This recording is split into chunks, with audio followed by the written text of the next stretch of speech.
The Fuddruckers restaurant here on the east side of the mall. Officers got on scene pretty quickly. They got a good description of the offender. They were able to chase him during a foot chase. He actually came outside of this and he came to this bus stop right here behind everyone. And then he ran across this way, across Louisiana Boulevard, behind these buildings, and that's where officers encountered him. They were able to safely take him into custody. They did see him throw a gun under a car, so they were able to recover the gun as well.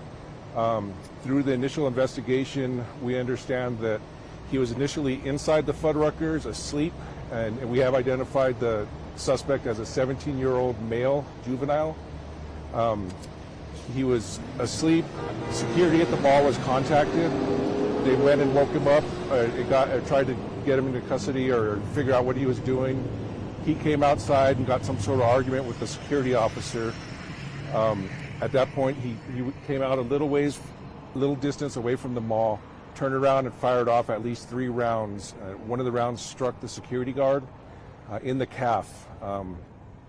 And if you'll see once the scene clears, there are a couple of bullet impacts to the restaurant on the outside. That security guard was transported to the hospital.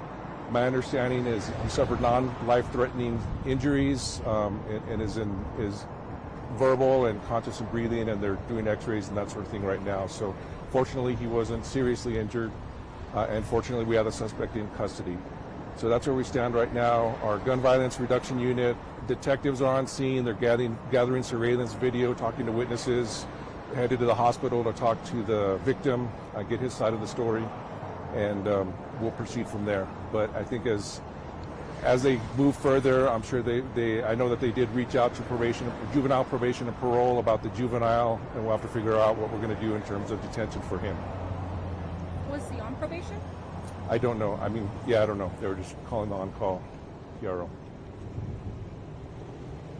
This is did the math. This is the 4th shooting in a little over a year.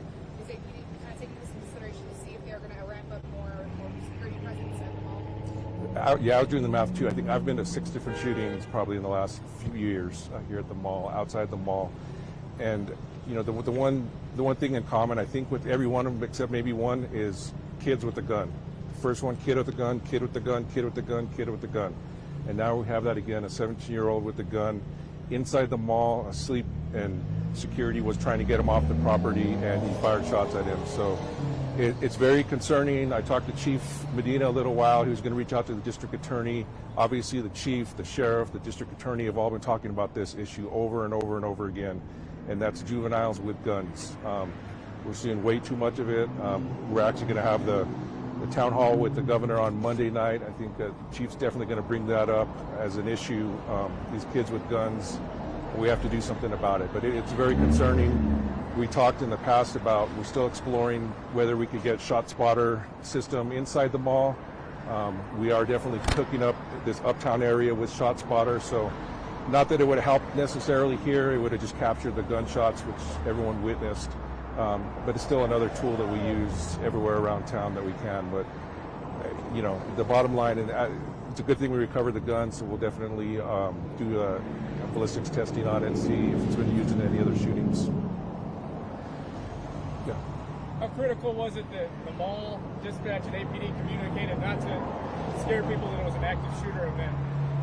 Well, unfortunately, we're getting used to some of these calls, and it's just a matter of determining whether it's an active shooter or not. Our officers get on scene very quickly. They're able to determine that there is not an active shooter.